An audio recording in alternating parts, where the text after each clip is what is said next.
Hello, hello. It's good to be here. Good to have this moment of clarity and fun and relief from the outside world, right? Things are pretty crazy outside, right? Right now, things are pretty crazy in this country. There's another Kennedy running for president because that family can't take a fucking hint.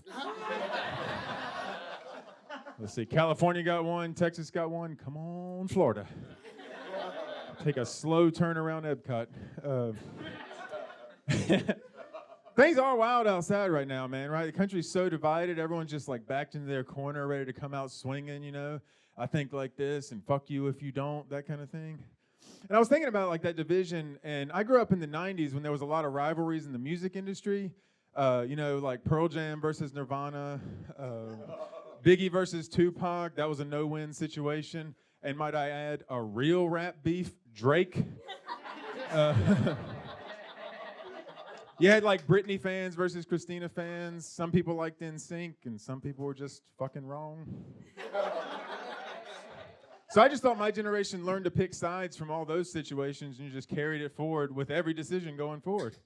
But I think if we're going to heal the division in this country, we're going to have to talk about January 6th, right? We're going to have to talk about that if we're going to heal, right? January 6th is like the day that the middle ground just evaporated away to nothing, right? Pick a side. You're either with us or against us. Good versus evil. January 6th was the day that solidified that, right? January 6th, you remember, right? January the 6th.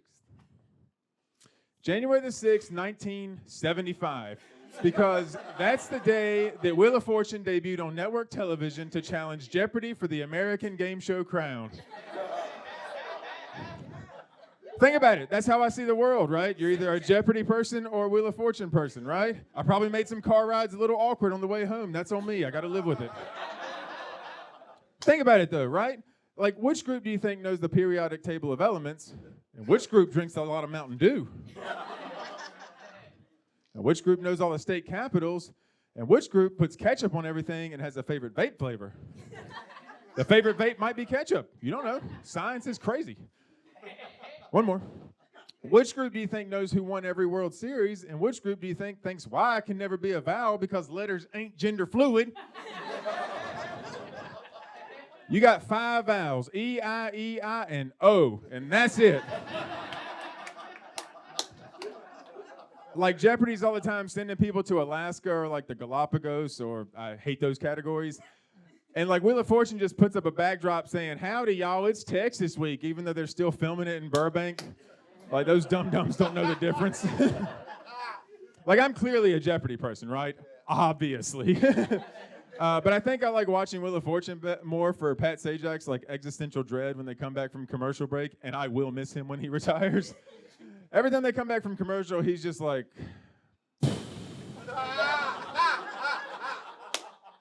we're back. Still doing this shit. She doesn't even have to flip the letters anymore. Just touching buttons. Here's a real thing I saw on Wheel of Fortune one time, right? First person spins the wheel. T. No T's. Second person spins the wheel. T. Even louder. Still no T's. Third person spins the wheel. Why? And Sajak said, I ask myself that every day. That's the greatest thing I've ever seen, and I've seen the Dave Matthews Band twice.